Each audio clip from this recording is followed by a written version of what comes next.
talk politics. Mention Billy the Kid to some leisurely burgher. Instantly his face will light up. He will cease his tirade against graft and corruption in high places and go off into interminable anecdotes. Yes, Billy the Kid lived here in Santa Fe when he was a boy. Many a time when he was an outlaw with a price on his head, he rode into town and danced all night at the dance hall over on Galisteo Street. The house is still there, the pink adobe with the blue door and window shutters. Did the police attempt to arrest him? Not much. Those blue-coated fellows valued their hides. Why, that boy wasn't afraid of the devil. That's from The Saga of Billy the Kid, a 1926 book written by the man who is the legend maker of Billy the Kid, Walter Noble Burns, page 64.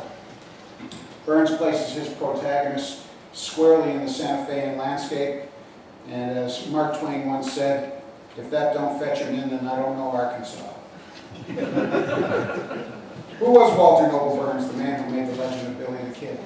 Burns published a trilogy of books between 1926 and 1932 on by then nearly forgotten Old West characters, making them each in turn, Billy the Kid, Wyatt Earp, and Joaquin Murrieta, an American myth. Through these books, Burns became America's premier romantic Western outlaw and lawman mythmaker. The first book in the trilogy, and the most famous, The Saga of Billy the Kid, was published in January of 1926. It rescued the reputation of the troubled youth whose real name was Henry McCarty, we think, who had been caught up in the violent economic conflict of 1878, known to history as the Lincoln County War. I'm sure you know Lincoln County is in southern New Mexico. Burns saved the memory of Billy the Kid from the dustbin of history into which it was headed. The book became an immediate bestseller. Its serial rights sold to newspapers across the country. It was the first ever selection of the Book of the Month Club in July of 1926, and an early talking movie directed by King Vidor and starring Johnny Mac Brown as the Kid was based on. And by Burns' death in 1932, just 6 years later, the book had gone through several editions. Billy the Kid had been resurrected. At least Burns' conception of him as a kind of social bandit of the Robin Hood type was, and his legend was here to stay. After the publication of the saga of Billy the Kid, Burns learned he had terminal cancer, and his remaining years were raced to finish his trilogy before death claimed him in April of 1932. The two other titles in the trilogy are Tombstone, an Iliad of the Southwest, published in 1927, the book that made Wyatt Earp into the Lion of Tombstone. Earp was actually still alive at the time. And the Robin Hood of El Dorado, the saga of Joaquin Murrieta, the book that glorified the Mexican gold rush Bandito, published in February 1932, just a few weeks before Burns' death. A little bit hoarse. I think something to do with the weather today or something like that, so excuse me. By the 1920s, Burns had come to perceive from his reading of classical literature and his sojourning in America's trans-Mississippi West that an American classical mythology should have at its center the legends of the 19th century Western pioneers, especially those on the symbolic borderlands of frontier law and crime. A mythology set in the Wild West, he believed, could give Americans a set of unique and imperishable core values, especially individualism, self-reliance, and a pristine sense of right and wrong. The illusion found in Burns' titles, Saga of Billy the Kid, Iliad of the Southwest, the Robin Hood of El Dorado, make explicit this attempt to write new American classics.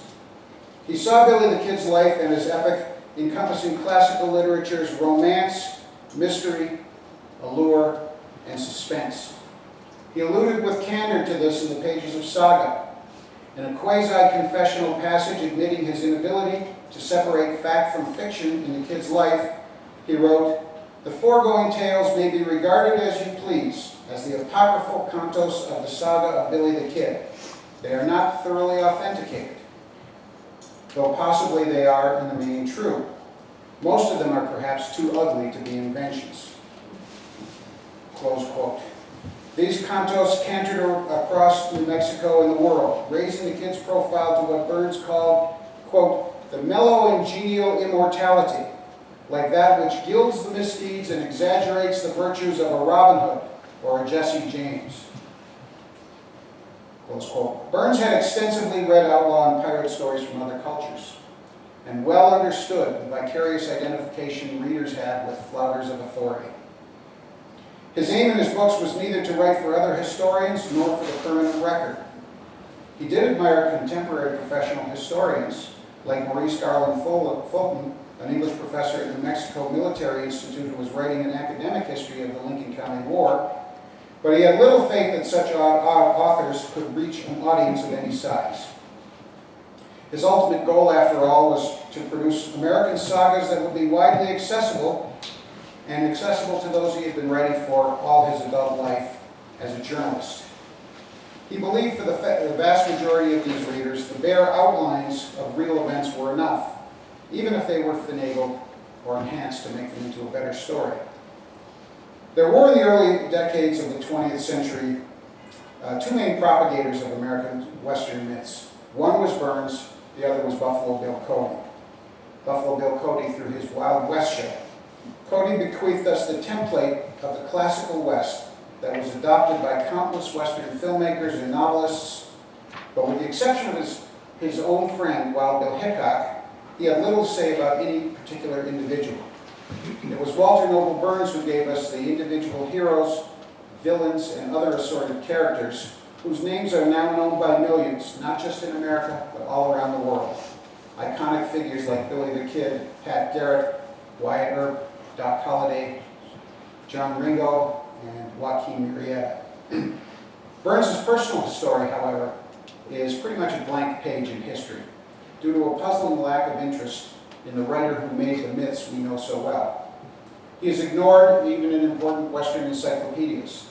Until my own research, there had been no known photo of him. And even the omnivorous internet encyclopedia, Wikipedia, has no Burns entry. There is no biography of him, and virtually nothing of value can be found about him in any publication. What little information is available about Burns is often shockingly off base. As recently as the popular 2005 book, The Greatest Cowboy Stories Ever Told, Stephen Vincent Brennan cites Burns as the model for the driven, unscrupulous newspaper editor Walter Burns in the great American play The Front Page, which has been made into a movie 3 times. The most recent one with Jack Lemmon and Walter Matthau. Burns wasn't the model for Walter Burns. Playwrights Hecht and MacArthur only used Burns' name to honor the journalist they considered a mentor. The character was based on someone else. Furthermore, Brennan incorrectly wrote that the closest Burns ever got to the West was a Delmonico steak. Famed Western historian Eugene Cunningham did the same. He wrote incorrectly, in his classic book on gunfighters' trigonometry that some of you may know, that Burns was a quote-unquote literary stranger who wandered through Lincoln County, implying like Brennan that he was an interloper in the West. Burns actually lived across the West for an entire decade, working as an ink-stained wretch, reporting for its nascent newspapers, and bending elbows with many of its prominent figures. Literary critics, in short, have been grossly misinformed about Burns, each in turn repeating earlier errors.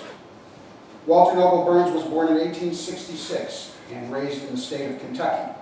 He never lived in the East, nor are there references to eastern states or cities in either his voluminous writings or his private letters.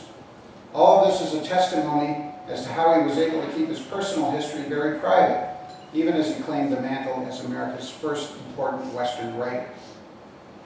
The reasons for the success of the saga of Billy the Kid come into focus when one studies Burns' biography. As a newsman, for example, Burns was a skilled interviewer. He was a pioneer in the field of oral history, indefatigably ferreting out aging survivors from pioneer times and interviewing them long before Studs Terkel legitimized the method of oral history. Burns was the first Anglo-American author to seek out the folk memories of surviving Hispanics who remembered Billy the Kid in the Lincoln County War in the 1920s, and to take them seriously as primary sources. He claimed in one interview himself to have interviewed over 50,000 people in his career. He must have been tenacious.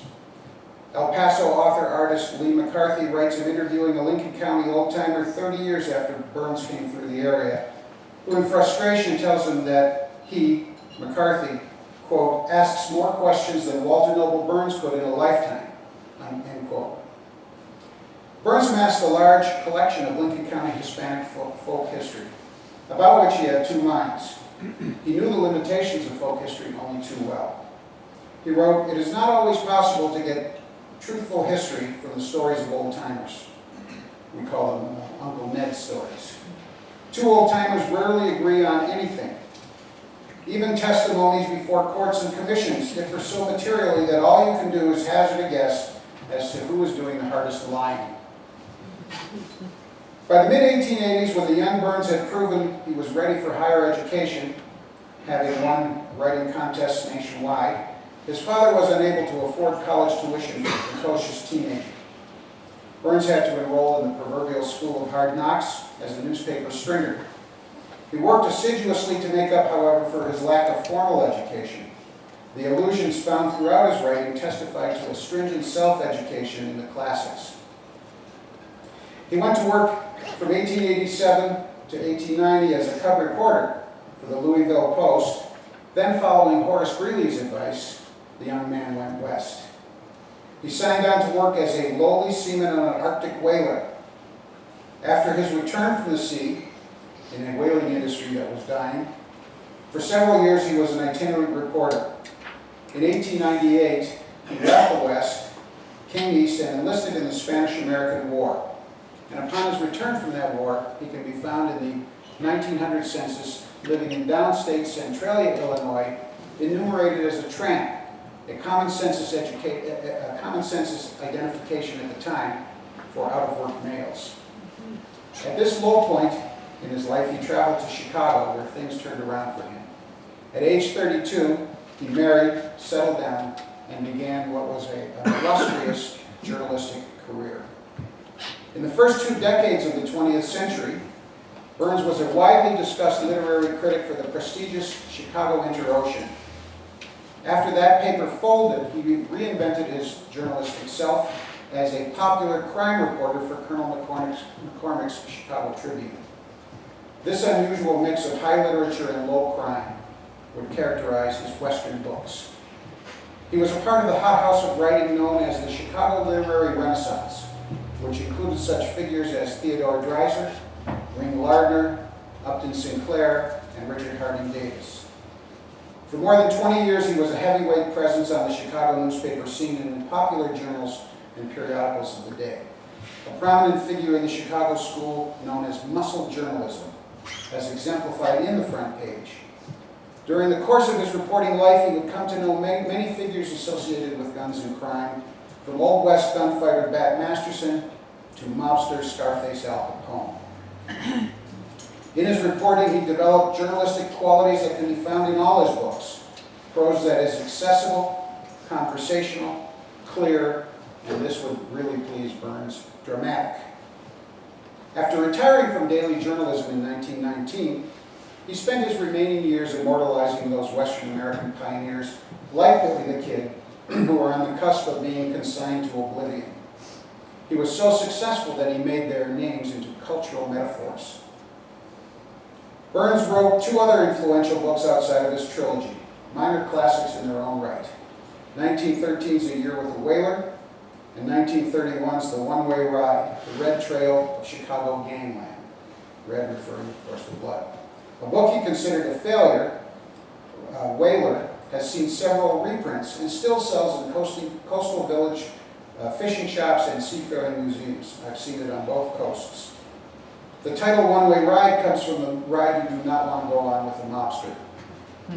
It is a primary source reference for modern articles and books on Al Capone, who was still alive at the time Burns interviewed him, and Chicago gangsters. Yet despite 5 fine books, just a relative handful of serious students of outlaw lawman history and literature remember him. For us, though, it must be said, he is the sui generis of authors who wrote about the taming of the West. The saga of Billy the Kid is the most important book in the early writings on the Old West, a genre in which writers never let facts get in the way of a good story. It was his most successful book and remains undoubtedly the most widely read of all Billy the Kid books, and most assuredly was the most widely read book in the 20th century of all Old West nonfiction. When the saga of Billy the Kid was published, the kid had been dead nearly 35 years, and the Lincoln County War, in which he had been a central figure, was virtually forgotten outside of southern New Mexico. But with the power of his sparkling prose, Walter Noble Burns ignited a revival of interest in old Lincoln County, a place he had termed the most murderous spot in the Old West. He drew the historical Billy the Kid as a, quote, genius, painting his name in flaming colors with a six-shooter across the sky of the Southwest, end quote. All subsequent studies of Billy the Kid, and they are myriad, have been compelled in some manner to react to Burns's redefinition of him as the Robin Hood of the Mesas, a Don Juan of New Mexico whose youthful daring has never been equaled. Setting out to research as a reporter would, Burns went to southern New Mexico, determined to rattle memories out of sunburned old-timers and crumbling old documents. He spent endless hours poring over surviving period newspapers and badly scrawled public records in remote county courthouses. Writing within the accepted standards of Western history in the first two-thirds of the 20th century, he invented scenes when he didn't have them, and dialogue he believed would advance his story. Without a shred of evidence they said any such thing, he had the knack of placing compelling vernacular dialogue in the mouths of the long dead and making it sound convincing. It was a practice that mortified purist historians then and now.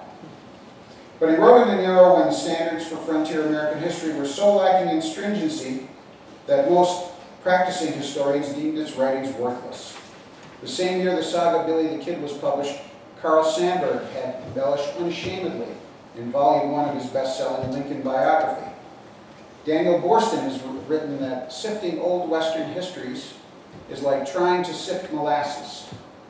Although he would never do so publicly, Burns admitted to embellishing his Billy the Kid history in private letters, believing it made his book more accessible to a wider readership, and so it did. It would not be until the modern era that historians would begin to deconstruct Burns's embellishments. Walter Noble Burns's historical view was in the mainstream of Anglo-American thinking at the time.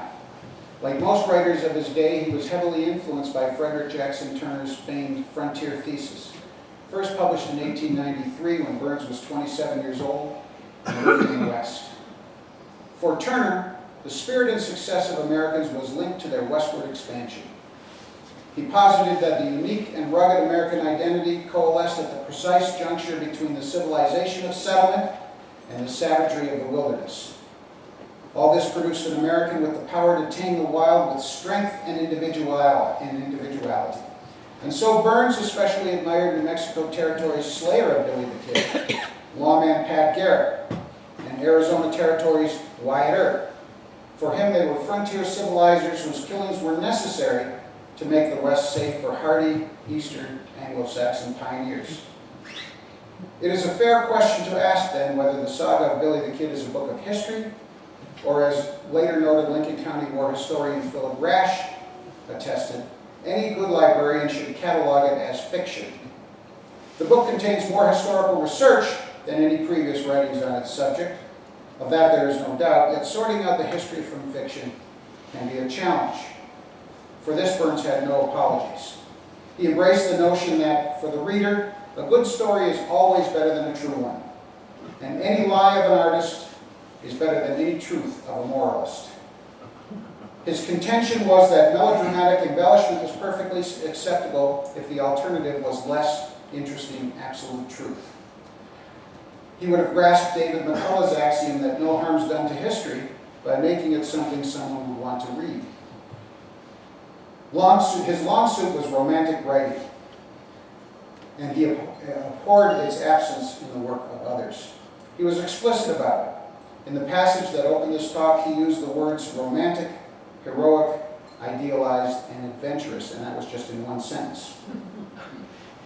He was an unabashed romantic himself. Recently discovered love letters to his wife written after 30 years of marriage, I venture would put to shame virtually every husband in this room. Every longtime husband for sure. He was supremely confident in his journalistic flair for combining realism with emotion, couched in the tang of the West. He wrote that his emphasis was on the drama of his stories, and he capitalized the word drama. Out of frustration at his critics, he said that facts are merely facts to some people, and they wouldn't recognize drama if they met it on the streets.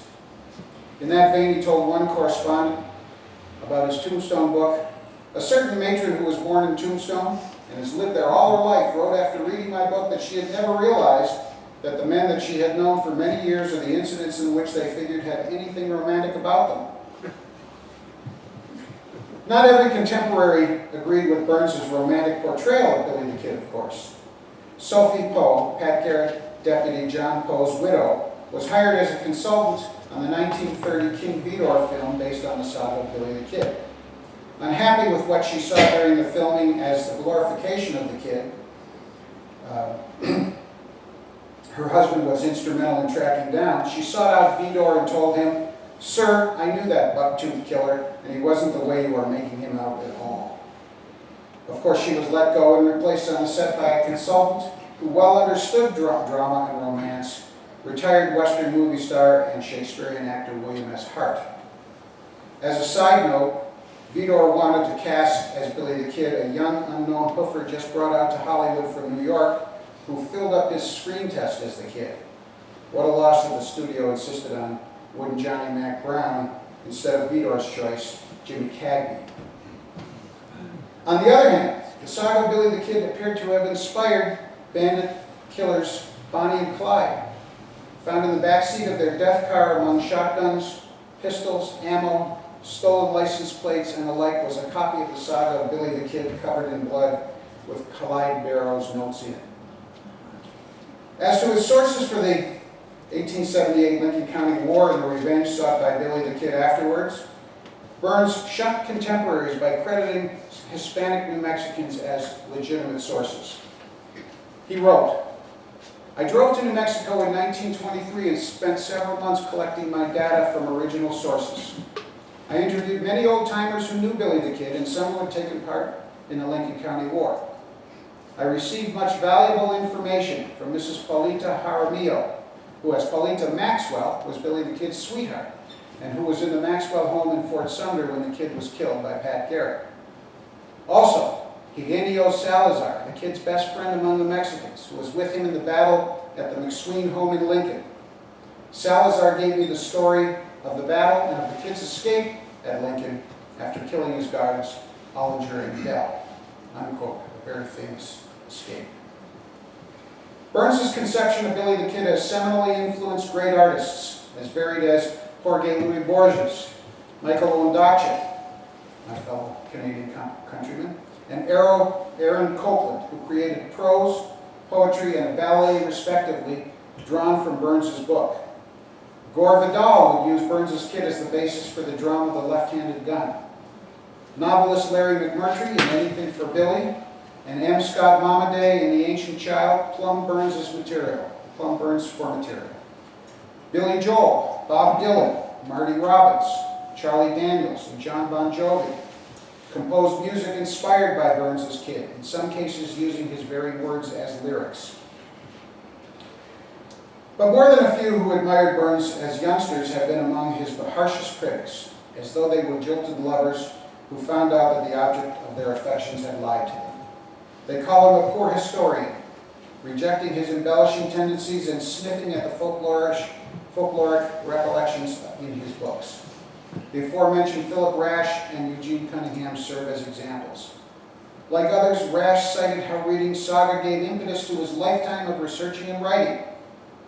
Yet he wrote that Burns was, quote, always wrong, irresponsible, and capable of pure fiction. He maintained that any time Burns wrote an accurate statement of fact, it was purely accidental. Cunningham, like others, charged Burns with being guilty of idolizing his subjects like Billy the Kid and Wyatt Earp, claiming he had a bad case of halitosis. Jack Burrows, noted author of John Ringo, the gunfighter who never was, personally told me he blamed Burns for putting him on a 40-year quest to research Ringo, described by Burns as a Hamlet among outlaws, only to find he spent his best years researching a morose, drunken, suicidal saddle tramp who had nothing more than an elementary school education and who wouldn't know Shakespeare from dime novelist Ned Buntline. Many of Burns' techniques in writing the story of Billy the Kid are certainly improper in nonfiction. He was not loath to employ devices common to romance novels, a genre in which he also wrote prolifically.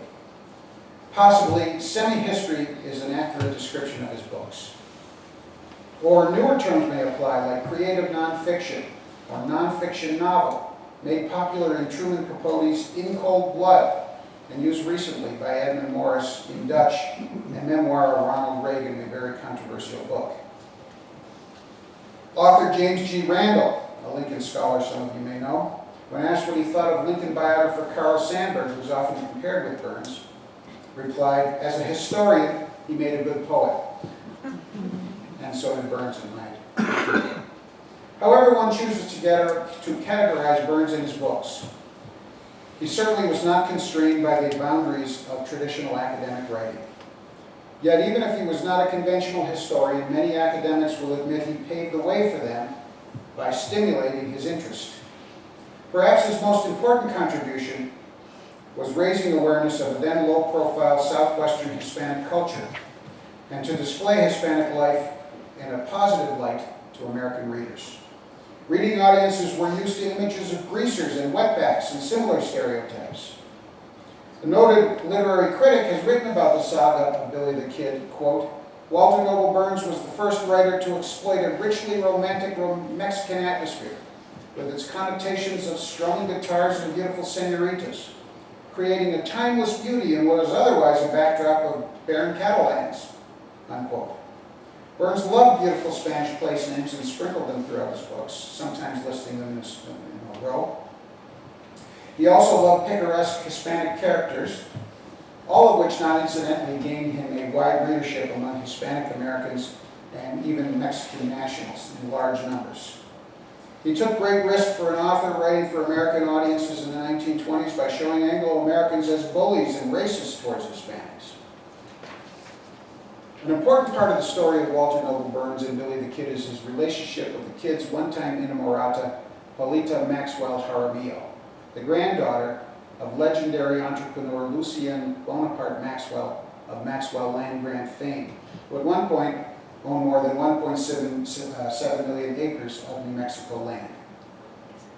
Jose Chávez y Chávez, a hitherto unknown Hispanic New Mexican, was Burns' source of the odd friendship between the proletarian kid and the landed gentry Maxwell family. Chávez told Burns that he and the kid rode into New Mexico from Arizona.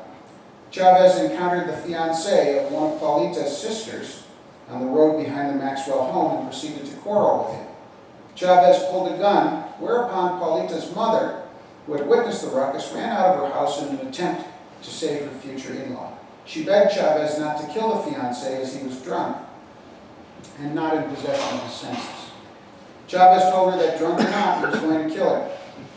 At that critical moment, Billy the Kid came upon the scene and, speaking to Chávez in Spanish, took him away. Thereafter, the kid was welcome at the Maxwell home, and it was in that home where Paulita would be his fatal attraction. Burns interviewed Paulita Maxwell. Traveling where she lived to Fort Sumner, he walked the grounds of the old Maxwell spread, resulting in some of his most beautifully descriptive prose. Paulita was his single most important interview. He would be the only writer ever to extensively interview this important American pioneer woman. The two appeared to have hit it off. Burns wrote that he found Paulita, then nearing 60, fetching. She signed a letter to him as, "Your friend." But that was before she knew Burns had concluded that she had been the kid's sweetheart, something the then long-married Paulita had vehemently denied. The threat of a lawsuit is the bane of the existence of all creative artists. Burns' editors got cold feet when Paulita threatened to litigate the book's publication, and he was forced to remove his explicit story of the Kid-Paulita romance from the book, including his belief that Billy the Kid came back to Fort Sumner after his escape from the gallows because of her when he likely would have made a clean escape from Pat Garrett by going to Mexico. Paulita had misled Burns, telling him of other Hispanic girls as the kid's romantic interests instead. In the published version of the saga of Billy the Kid, Burns relates her denial while dropping hints at how attractive she found the kid. He has Paulita saying, "Billy the Kid, I may tell you, fascinated many women. His record as a heartbreaker was quite as formidable as his record as a man-killer. Like a sailor, he had a sweetheart in every port of call. In every placita in the Pecos, some little senorita was proud to be known as his querida. Fort Sumner was a gay little place," she said. "The weekly dance was an event, and pretty girls from Santa Rosa, Puerto de Luna, Anton Chico, and from towns and ranches 50 miles away drove in to attend it. Billy the Kid cut quite a figure at these dances. He was not handsome, but he had a certain sort of boyish good looks. He was always smiling and good-natured and very polite, and danced remarkably well, and the little Mexican beauties made eyes at him from behind their fans and used all their coquetries to capture him and were very vain of his attentions." Close quotation. Reluctantly, Burns changed the kid's love interest in his book to the name suggested by Paulita. Each girlfriend, Burns has Paulita say, had the, quote, "Spanish type of beauty that you associate with castanets and latticed balconies and ancient courtyards filled with the perfume of oleander," unquote. In private letters, Burns told the truth of the Paulita Maxwell Billy the Kid romance that he had wished to publish it, writing, "Mrs. Paulita Jaramillo was the kid's sweetheart, and it was to see her that after his escape at Lincoln, he fled to Fort Sumner where he met his death. To avoid any possibility of libel, I had to soft pedal this whole matter. My chapter headed A Belle of Old Fort Sumner was passed upon by lawyers in Chicago and New York. Mrs. Jaramillo denied to me that she had been the kid's sweetheart, and to use the story at all, I had to print her denial. So there is considerable scandal between the lines of this chapter if anyone cares to take the trouble to dig it out. I knew, for example, of the incident at the Maxwell home in Fort Sumner when the kid was a prisoner and accorded a farewell interview with Paulita. I came out flat-footedly and said Paulita Maxwell was the kid's sweetheart, and it was to see her that he went to Fort Sumner after his escape from Lincoln and was killed. So I rewrote this chapter to make it safe. I thought it almost ruined the story of this very romantic episode, but my publishers insisted. I had to write it as it was printed, or the whole chapter would have been left out." Paulita's denial that she and the kid had been lovers lacks credibility in light of others' testimony from many others, among them future New Mexico Governor Miguel Otero. One of Burns's interviewees claimed to have talked to the kid as he passed through Las Tablas after his escape at Lincoln. He told Burns that he had advised the kid to leave the country and seek safety in Mexico. The kid told her he was going to Fort Sumner to see the girl who was to be his wife. He said, "If I die, all right, then I will die for her." Jim East, a member of the posse that trailed and killed Tom Folliard and Charlie Beaudry, the two men who are buried together with Billy the Kid in Fort Sumner today, and who was in on the 1880 capture of Billy the Kid at Stinking Spring, had some amusing comments that also gave Burns' contention support. East wrote that Paulita's version in saga of her interest in the kid was irreconcilable with his experience. He remembered Paulita's mother wanting the kid temporarily free so that Paulita could bid him a private, affectionate farewell. It being Christmas Eve, Pat Garrett was inclined to do so, but, quote, East wrote, "Just inside the door which she wanted permission for him to enter, there was a Winchester rifle and a six-shooter, both loaded. We had to refuse, though all the world loves a lover." East described Paulita as giving the kid one of those soul kisses the novelists tell us about. Till it being time for us to hit the trail, we had to pull them apart, much against our wishes. My book, Burns boasted in the end, is the only real book that has ever been published on Billy the Kid in the Lincoln County War. By any objective standards in January 1926, he was right. It was Burns who convincingly gave the kid context by placing him in a southwestern saga of oppression, outlawry, revenge, murder, corruption, and betrayal. In the more than 8 decades since the publication of the saga of Billy the Kid, portrayals of the Kid have been beyond count, encompassing virtually every art form. While a few of these artistic Billies have been deranged killers, the vast majority echoes Burns, showing the Kid as a prototypical social bandit, endowed with a touch of Robin Hood. Burns created the legend of New Mexico's Billy the Kid, historically erroneous though it may be, with his own brand of romantic, extravagant, and occasionally purple prose. It is Walter Noble Burns who is mainly responsible for the undeniable fact that Billy the Kid has become a symbol of frontier knight-errantry, a figure of eternal youth riding forever through the purple glamour of romance. Thank you.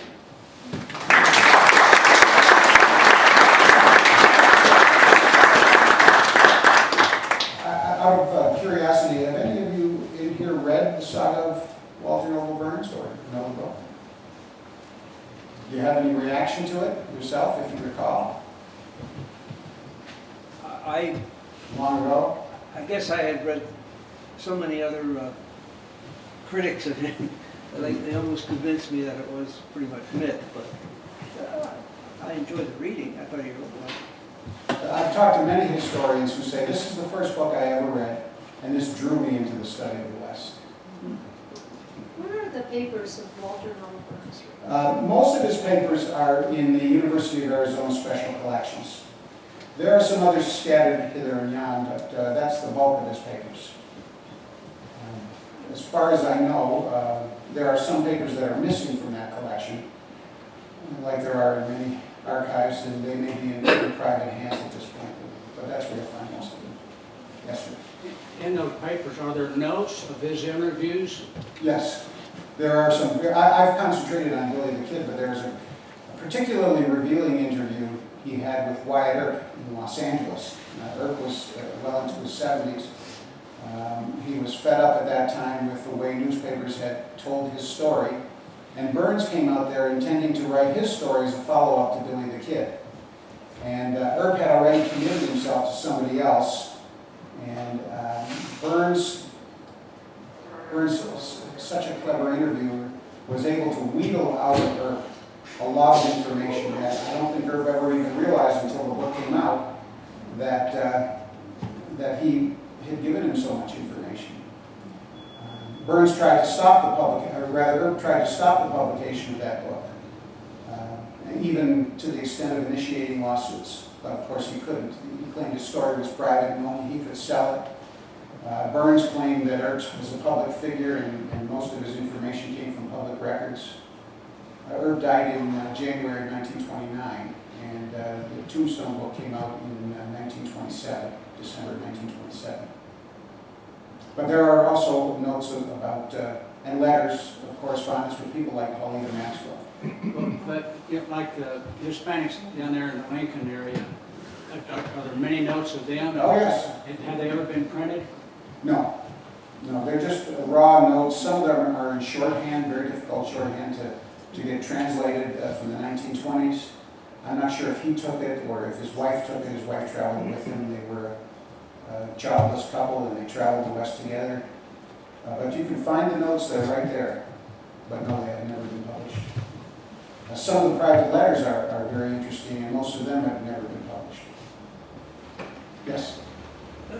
Since Pat Garrett wrote the true story of Billy the Kid, was there ever any written contact or anything at all with Pat Garrett? Well, Pat Garrett died in 1908. He was shot and killed himself. That, yeah. But I'm not sure what you mean. He wrote a book called The Authentic Life. The Authentic Life. Authentic Life.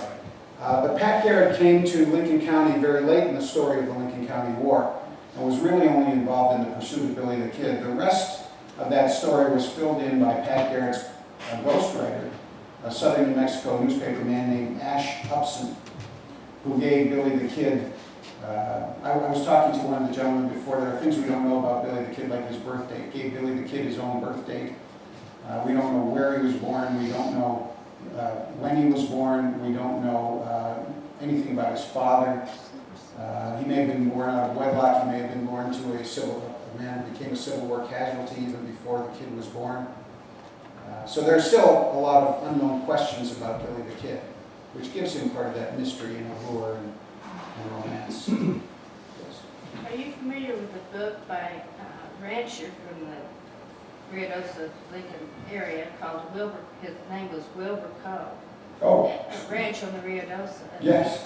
He was a friend of mine's relative.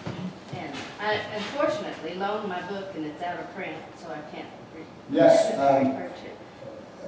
I was just talking about this earlier. There were two cousins, Frank and Wilbur.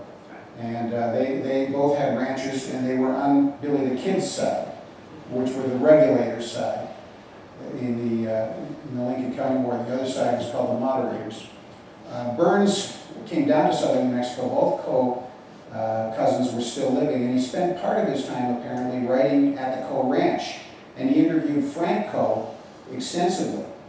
Now, I mentioned Philip Rash in my talk.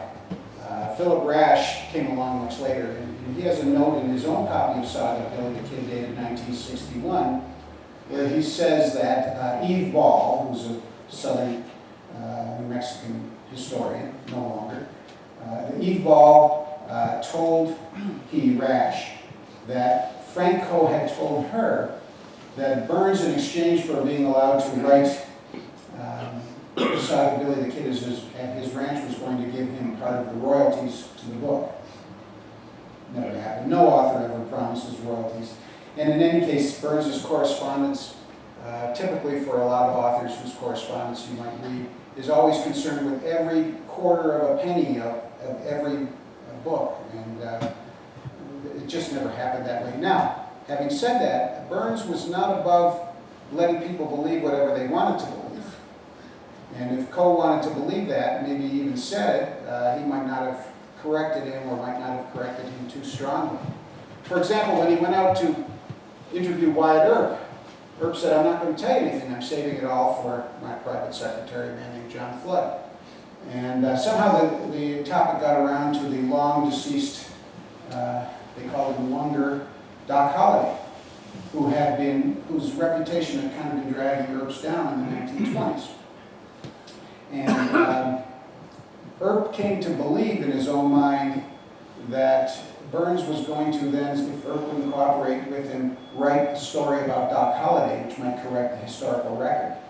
Now, I doubt if Burns ever said that to him, although I wasn't there.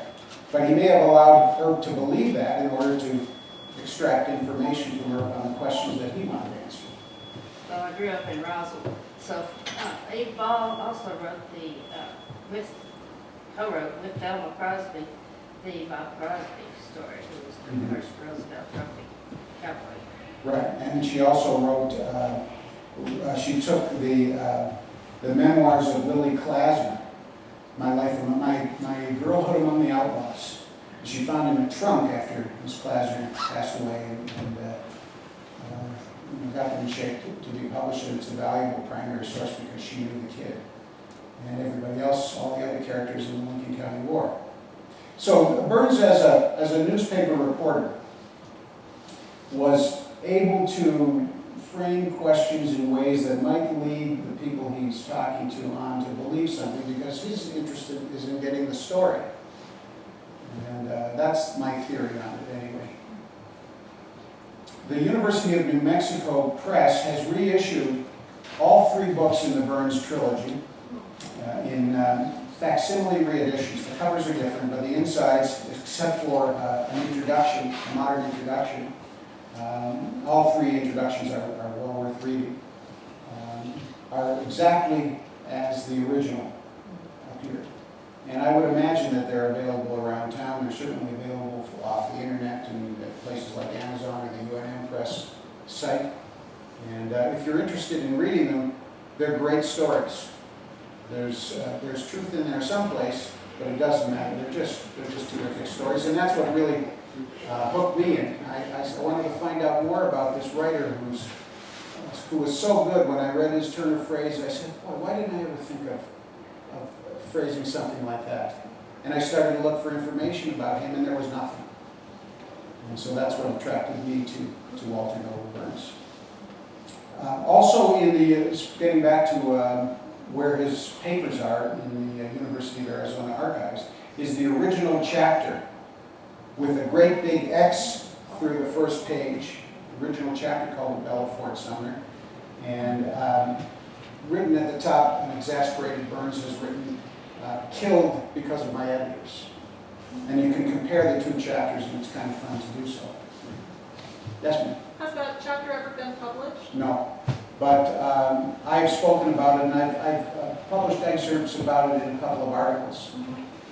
I'm not sure about about whether I will include the actual chapter as an appendix to the book, because there's always length issues in books, but it's kind of fun to read. What are the rights? Is it tough to get the rights to that stuff? Well, if the University of Arizona thinks that you are using it for legitimate purposes, they're usually pretty good, like most universities. Yes, sir. Have you ever wondered that if he had no problem with fictionalizing certain parts of the story, why did he go to such a great extent to, travel around the state, interview so many people who were, close at hand with Billy the Kid? Because he wanted to write a story based on the Billy the Kid story. That's how he put it. My story is based on Billy the Kid. But if a story was even partially discussed, there's a story that, there's a pivotal event in the Lincoln County War called the burning of the McSween home. And Mrs. McSween, according to one apocryphal legend, as the home is burning, she is playing the Star Spangled Banner on the piano. Well, he could find no proof for that, but it was too good a story to leave. And that's exactly what he said when somebody questioned about it. I couldn't prove it, but it was too good. I couldn't prove it. Drama and romance. That's what he was selling. He wanted books to be read by everybody. He wanted to create this American classical literature. He didn't feel there was an American classical literature, and he felt it should come out of the West, as I said. Any other comments or questions? If you haven't been down to Lincoln, it's well worth going. The town is preserved like it was in the early 1880s. It's a park. There are good people around to answer your questions. There's the Heard Museum, Art Museum not too far away, and around the mountain is the great little town of Ruidoso. If you can breathe at that altitude, you'd love it there. Yes. Did you stay at the Wortley Hotel? I didn't stay at the Wortley Hotel. It's run by a bed and breakfast that's down the street, but it used to be run by the Historical Society, and it's a great place to stay. Sure. I have eaten there. In fact, it's the only place I recall that you can even buy a meal in. The Ellis bed and breakfast just got sold. David was running that for 18 years, and now, I was there last Friday and Saturday, and it just got sold to a couple from Florida. So they were a younger couple from Florida, so they're. Well, Tomas has told me he stayed in Sheriff Brady's home. Yeah. Sheriff Brady was one of those. There's a legend around that Billy the Kid was killed at age 21, and by that age he had killed one man for every year of his life. That's nonsense. We can directly attribute 4 killings to his 2 guards when he was about to be hanged, and 2 others that are justifiable. He was in on some other killings, including Sheriff Brady, that are not so justifiable, but in the case of the killing of Sheriff Brady, as part of the Lincoln County War, there were 7 people shooting at him, so we don't know whose bullet actually killed Brady. It may have been the kids, it may not have. Burns has him killing a Mescalero Indian agent named Bernstein, and making an anti-Semitic comment along the lines of, well, he was only a Jew anyway. Well, there's no such record of any sort of things like that in Billy the Kid's record. But Burns was, like most of us, a man of contradiction. He had a lot of the typical genteel prejudices of his day about minorities, the kinds of things that made life difficult for minorities. But when it came to Hispanics, there was no such prejudice at all. Neither in his Joaquin Murrieta book nor in his Saga of Billy the Kid book. He wrote about Hispanic culture and Hispanic individuals with great respect, and I haven't really been able to figure out how he had this blind spot for everybody else, and yet for this one minority that was rather reviled in American history at the time, he didn't. But it makes him even more interesting to me. Yes? Does Canada have a literature of the West or the frontier or? Well, it's very different. Canadian history is very different, and its settlement of the West is very different. In American history, settlers came out first, and there was really no law and order, and they took the law into their own hands, everything from gunfights to lynchings and everything else.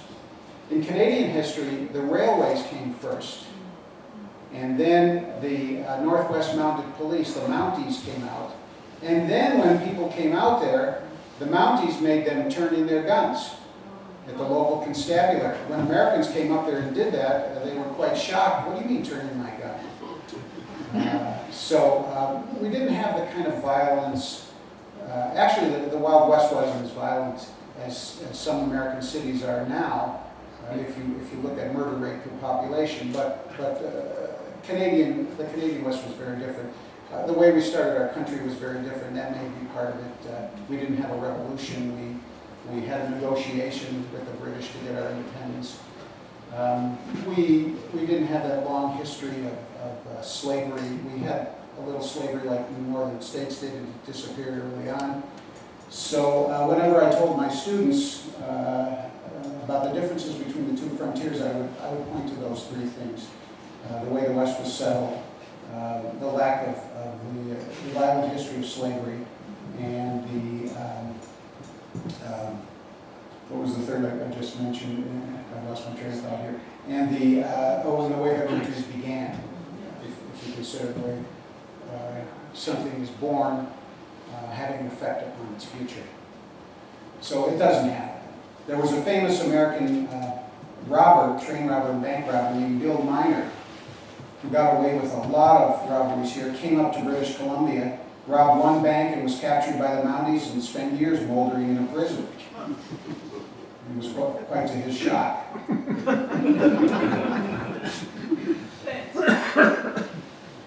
Thank you. Yes, sir. When I was young, I worked on some ranches down in the southern part of the Sacramento Mountains, and knew several of the sons whose fathers were around during the Lincoln County War. Oh, really? Yeah, and they were on just the southern fringe of where all the action was taken. And they had sympathy with anyone that opposed the Santa Fe Ring. Mm-hmm. But it's interesting, all of them that I can recall, their attitude to Billy the Kid was he was just a punk killer, just a vagabond that would ride from place to place. And when he'd be going to the area of their parents' ranch area, like one said, he minded his P's and Q's, and it was yes sir, no sir, yes ma'am, no ma'am. And he would, stop at a camp, have food, and he moved on. He wasn't allowed to hang around. No. Well, there are two schools of thought on Billy the Kid. One is the Burnsian school that makes him into this romantic troublemaker.